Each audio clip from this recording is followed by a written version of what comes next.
नमस्कार. मी मयूर बाबासाहेब रायकर, राहणार कुरण बुद्रुक, तालुका वेल्हे, जिल्हा पुणे येथील एक शेतकरी आहे.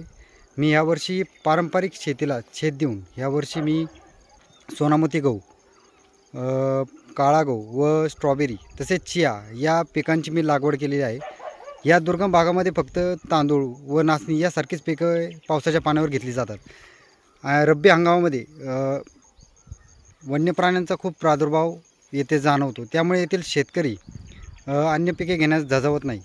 त्या पार्श्वभूमीवर मी यावर्षी त्या पारंपरिक पिकांना छेद देऊन मी यावर्षी मागं आपण बघत आहात सोनामती गहू आहे. या गावाचं वैशिष्ट्य म्हणजे हा एक पारंपरिक व देशी गावाचा वाण आहे. या गावाच्या पोळ्या ह्या खूप मऊ होतात. तसेच या गावामध्ये ग्लुटेनचं प्रमाण कमी आहे. आता आपण काळा गहू बघत आहे. काळ्या गव्हाचे वैशिष्ट्य म्हणजे यामध्ये झिंक व लोहाचे प्रमाण हे जास्त आहे. त्यामुळे या गव्हाचा जो कलर आहे तो थोडा ब्राउनिश कलर आहे.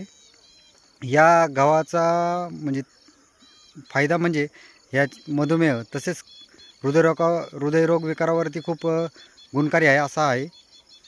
तसेच पचनक्रिया व वजन नियंत्रणात ठेवण्यासाठी पण याचा खूप फायदा होतो.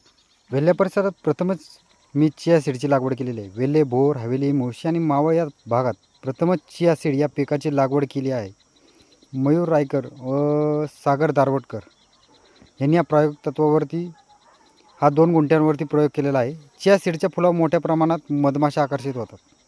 तसेच त्यामुळे परागीभवनास चालना मिळते. कमी पाणी व कमी खतामध्ये येणार हे पीक बागेत आंतरपीक म्हणूनही घेता येईल.